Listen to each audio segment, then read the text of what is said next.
Okay, welcome back to Abundance 1010, Season 2, Episode 8. And we're so happy you decided to join us today.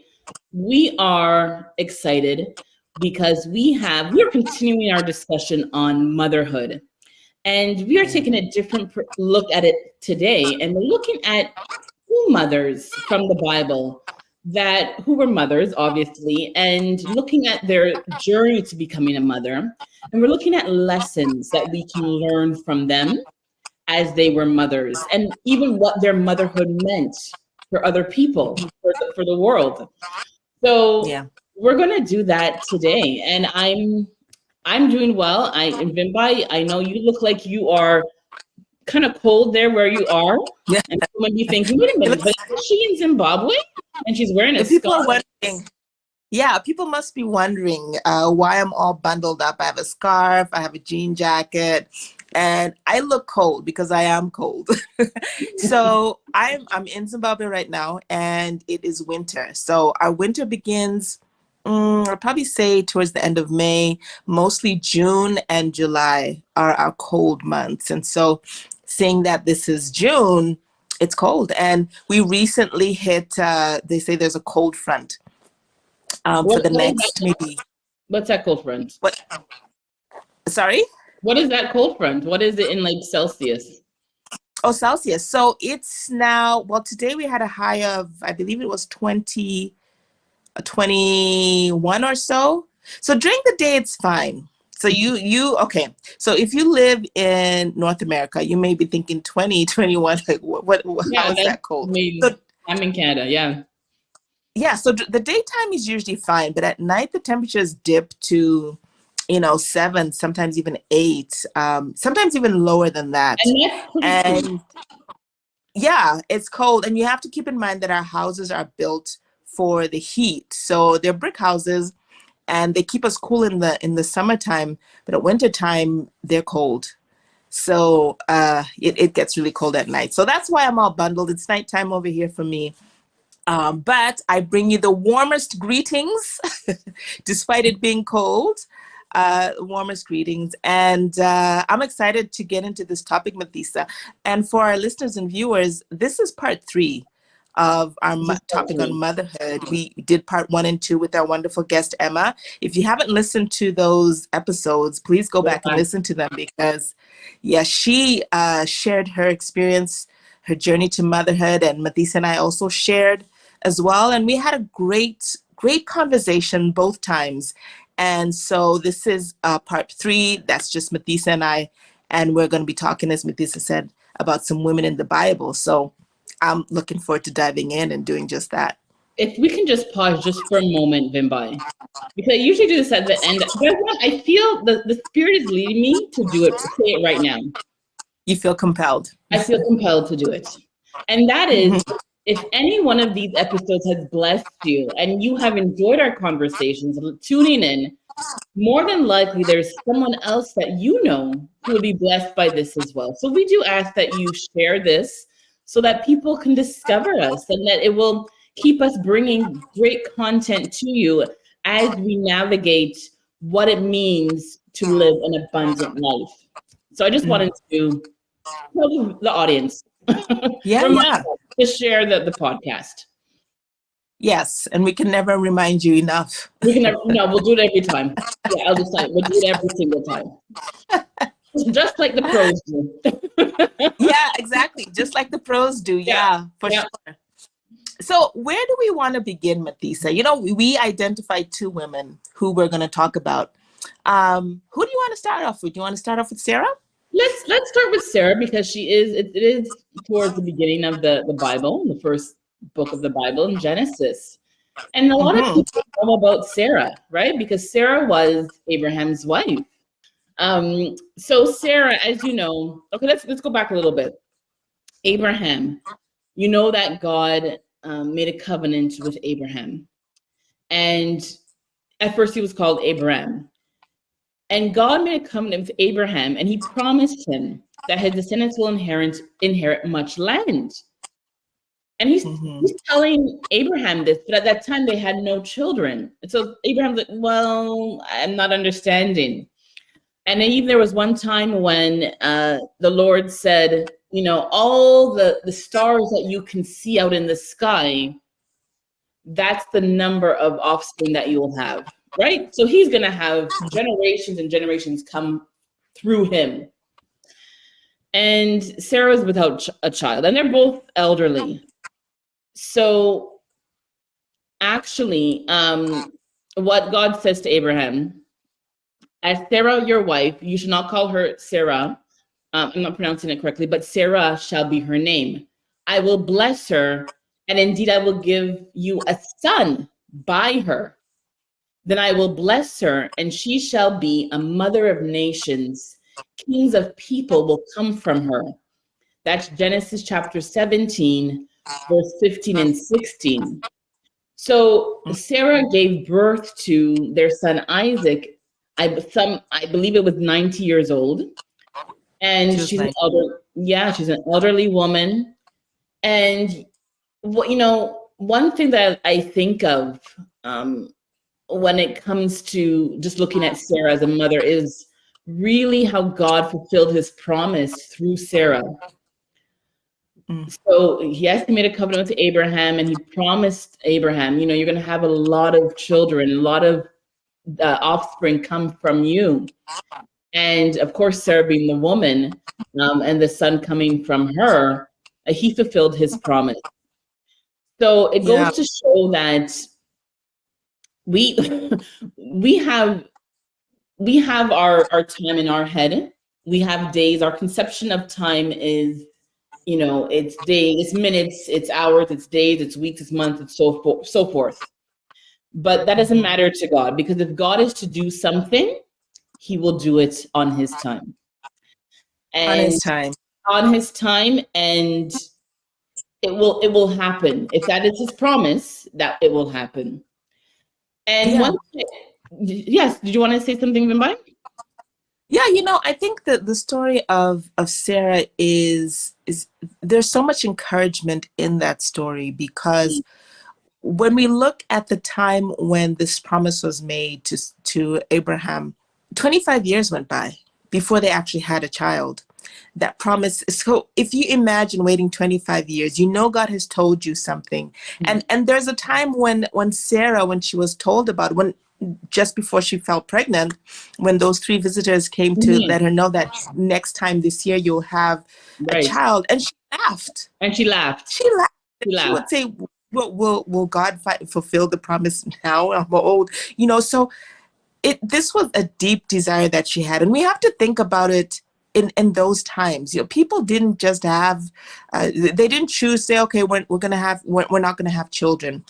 No, children were seen as a blessing, as they are today. But it was different back then, in that if you were not able to have children, it was thought of, there was a curse. Something was wrong. You had, having children is what people did. And so they obviously must have been the odd couple out at that time, because they have no children. And I'm sure there was shame and embarrassment surrounding that.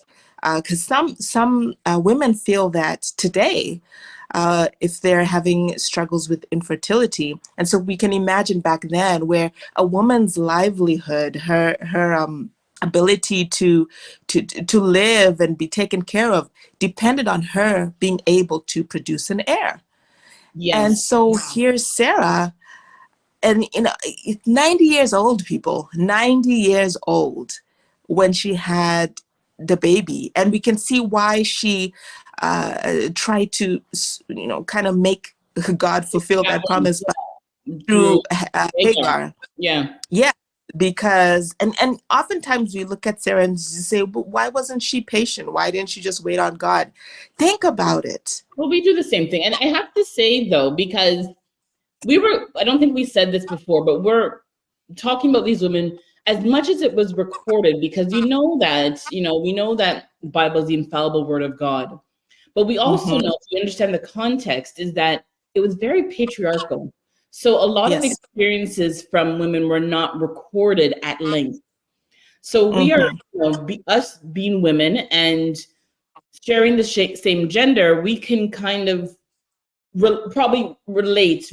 We're extracting some of the feelings we feel like we believe that Sarah had, right? Even though it may not have all been recorded like that, but we know she was impatient because of what she did with Hagar, what she wanted Hagar to do with her husband. Because and the thing is, at the time, women's value was primarily that you're making children, you're giving birth to children to carry on the name of your husband. And so, like Vimbai said, if you weren't able to do that, it's just the shame, the embarrassment, the upset, the sadness, depression, everything. I'm sure she went through that throughout the years. Yeah. And I think when we look at her finally being able to have a baby at 90 years old, Mathisa, you said this earlier, that defied biology. Yes. Because at 90 years old, she was past her childbearing age. And some women, there are many women who enter motherhood at a time when they thought, okay, this is too late for me. And, they become mothers because God, as our creator, he's not confined to time, and he's not confined to biology. He can give you a child at whatever age, if that's what his will is. And I think this is a huge encouragement for women who are longing to be mothers, women who have seen their friends have children, who have celebrated with others, and also gone to so many baby showers and wondered, when is it going to be my turn? When is it going to be me? Is God going to bless me with a child? That's right. And that's a huge lesson for many women who are waiting, and they're just, I can't speak from experience, but I know that there are women who I have been friends with, who I'm still friends with, that I've spoken to. It's not easy.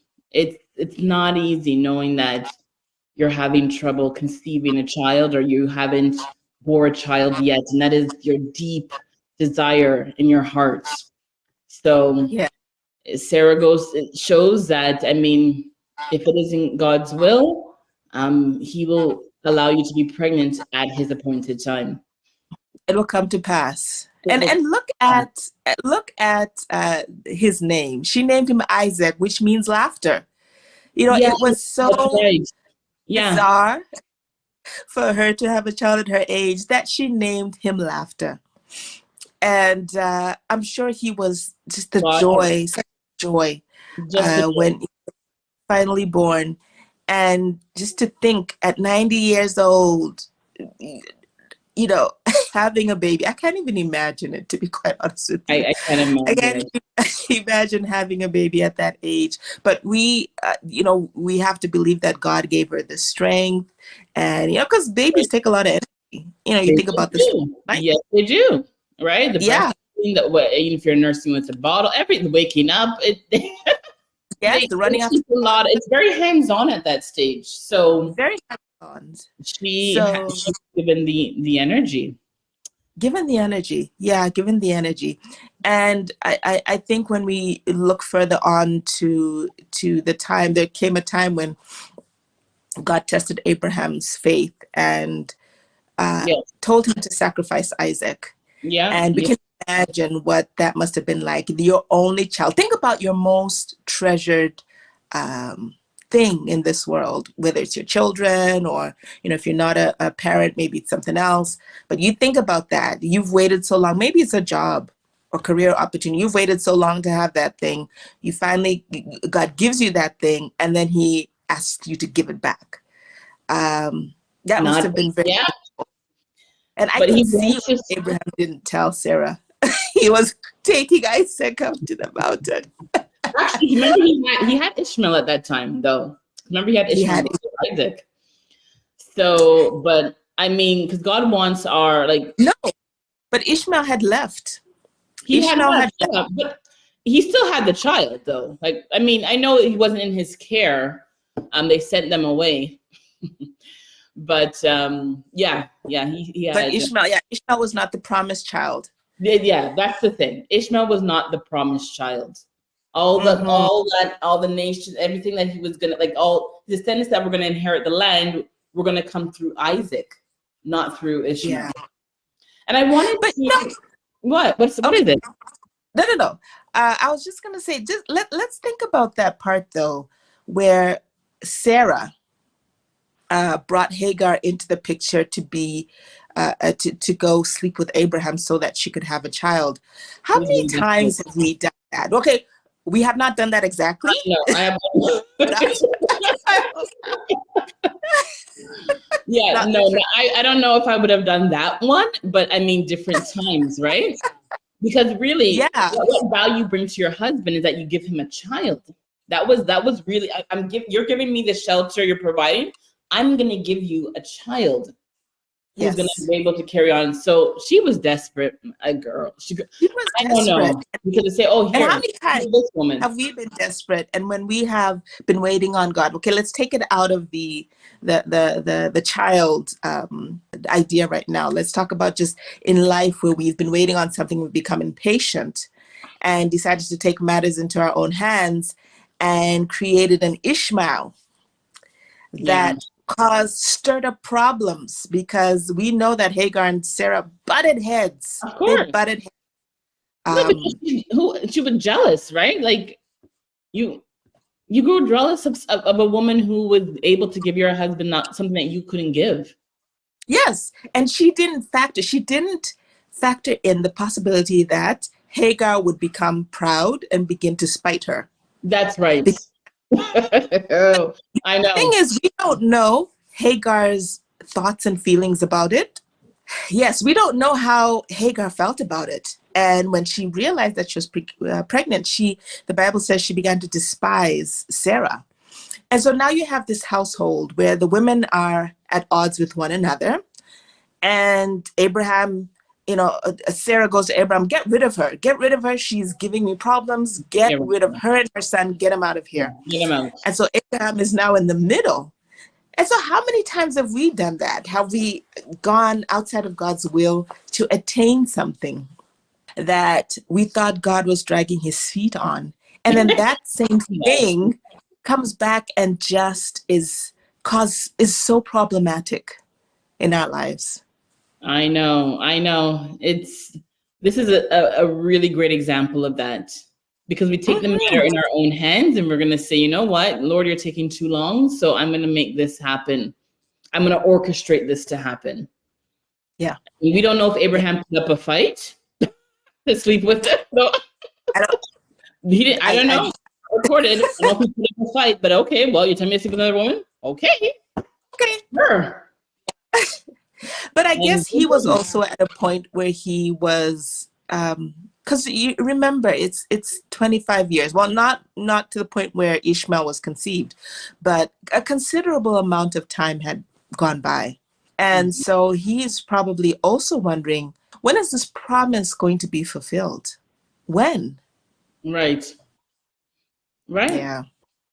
There's another point about Sarah's story I want to highlight. And that story indicates the privilege of shaping and nurturing children so that they can become people that God can use to fulfill his purpose and demonstrate his glory. Because through Sarah, through Isaac, that whole, the 12 tribes of Israel even came. So if it wasn't for Sarah giving birth, all of those people would not have come. And you have to really, when you're a mother, you have to really acknowledge the fact that, my goodness, I have my legacy. Her legacy was that she gave birth to Isaac and all of the generations that came forward from him through her. And it's just quite a privilege to be able to have children that will end up doing God's work. And then their children. And then their children. So it just goes to show, it just highlighted for me the beauty about generations and family. So that's something else I took from Sarah's story. just the fact that she was able to birth really through that one son, a nation of people. A nation of people. Yeah, all from that one seed. All from that one seed. So it shows that every life really has a purpose, and God knew what he was going to do through that child of Sarah. And he was going to fulfill his promise, and his glory would have been demonstrated through that one child. So it's just, that's something else I just wanted to highlight from Sarah's story as a mother. Yeah, that's a good point. That's a good point that, Sarah only had that one child, but as you mentioned, nations were birthed from Isaac.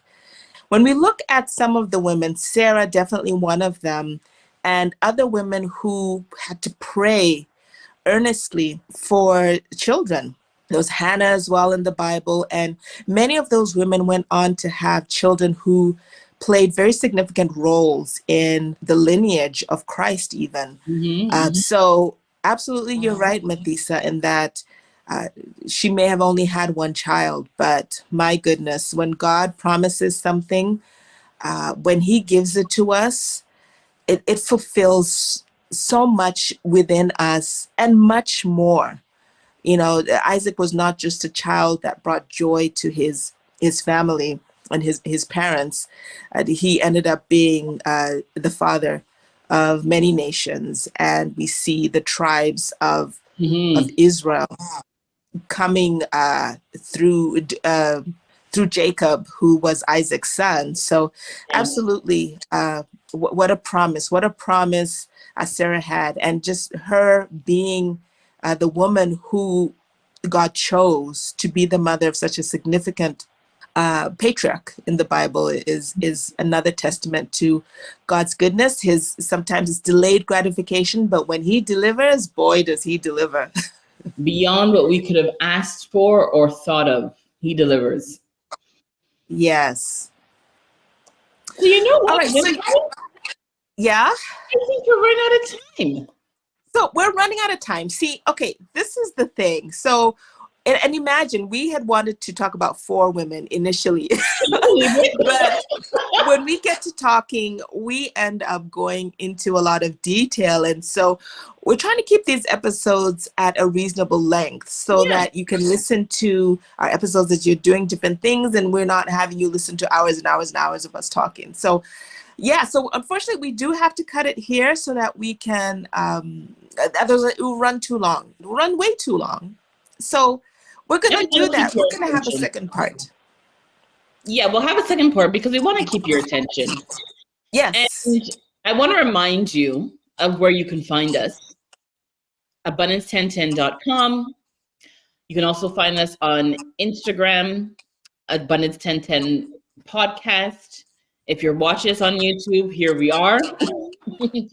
And we are on Apple, Spotify, Audible, Google Podcasts, all of the above. So check us out. So, I want you to remember, okay, they talked about Sarah, and I want to know the next woman from the Bible who they're going to highlight. So please join us again. We want you here with us next time, okay? Yeah, join us next time. And actually, in the meantime, who do you think that woman is going to be? Guess. Who do you think we're going to pick, or who we're going to talk about next? Would love to see if you guess the right woman. Let us know. Let us know. So goodbye for now. We will see you in the next episode. So please join us so that we can continue our conversation on mothers from the Bible. All right. See you then. Take care. Okay. Bye-bye.